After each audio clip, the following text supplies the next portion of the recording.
Hello and welcome to the 53rd lecture on the history of modern India, the final years of Rajiv Gandhi in Prime Minister office, which essentially set the grounds for the general elections of 1989.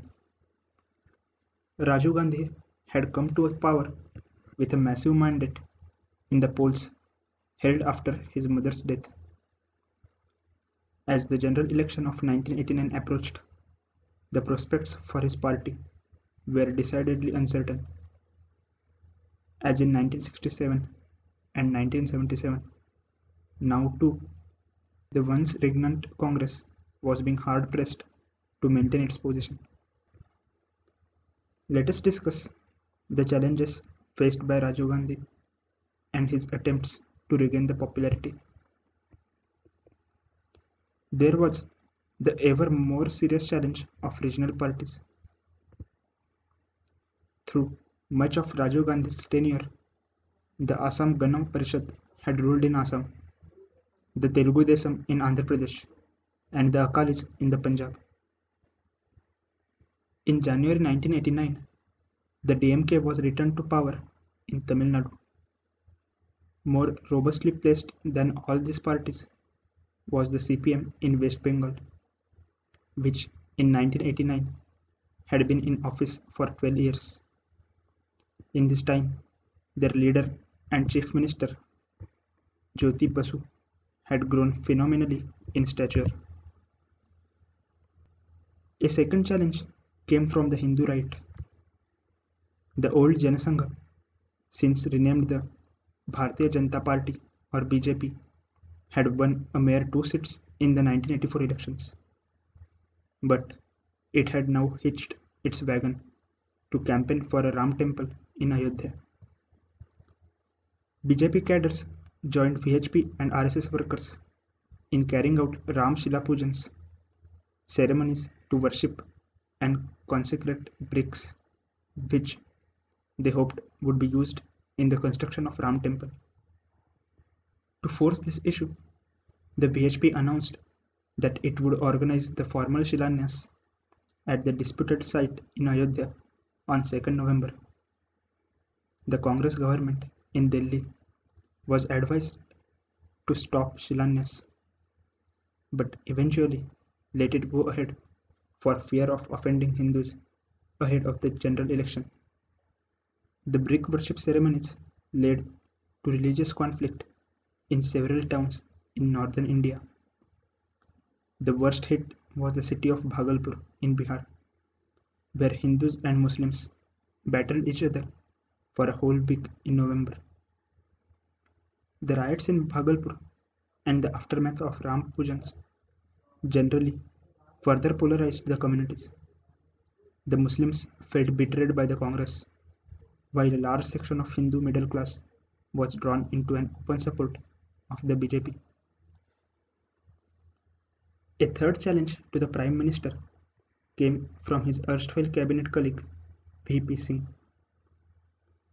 As Finance Minister, Singh had conducted a series of raids on industrial houses accused of tax evasion. This was seen as exceeding his brief. He was shifted to the defense portfolio and later dropped from the cabinet altogether.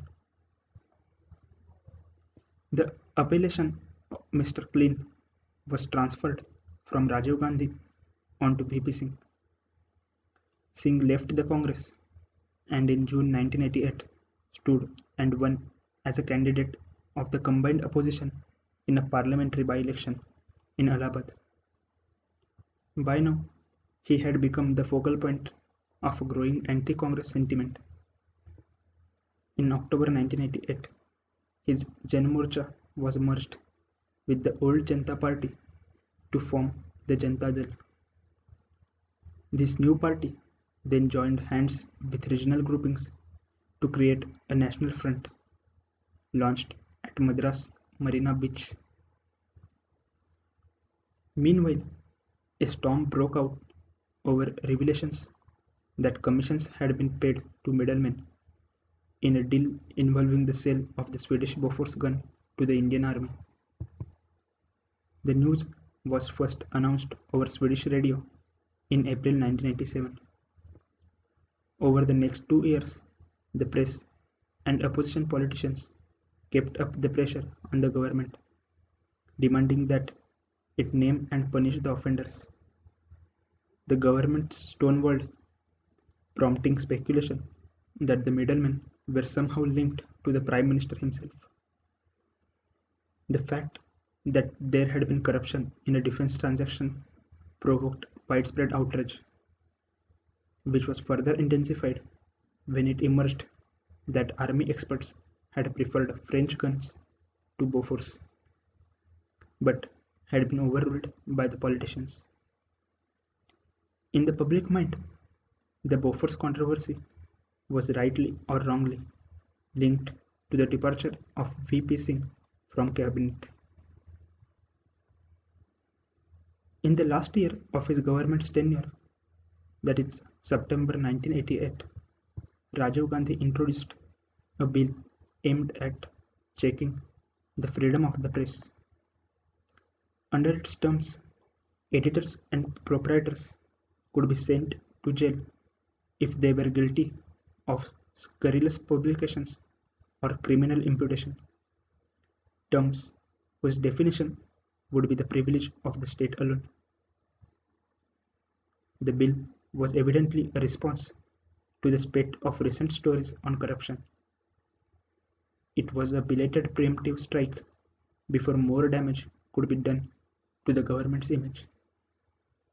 It prompted a collective protest by editors across the country and a walkout in parliament, and was eventually dropped. Then, in January 1989, Rajiv Gandhi visited China, the first Indian Prime Minister to do so in more than 3 decades. This was, among other things, an attempt to recast himself as an international statesman. In talks with Chinese leaders, the broader question was delicately sidestepped. However, New Delhi ceded grounds on Tibet, while Beijing, for its part, said it would not aid insurgents in India's northeast. Rajiv Gandhi had a 90-minute conversation with the 84-year-old Deng Xiaoping, where he was told, "You are the young, you are the future." Next, in March 1989, Rajiv Gandhi reversed the outward-looking, growth-oriented economic policies of his first years in office. In the last budget tabled by his government, he increased taxes on consumer durables and introduced fresh surcharges on air travel and luxury hotel bookings.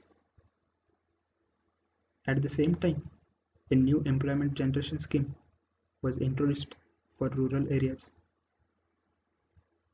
With the elections beckoning, Rajiv Gandhi was going back to the kind of populism that his mother specialized in. With such background, Rajiv Gandhi was to face the general election of 1989.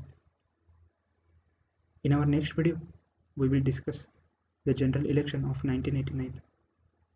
Please like, share and comment because discussion is solution. For more discussions, please subscribe our channel.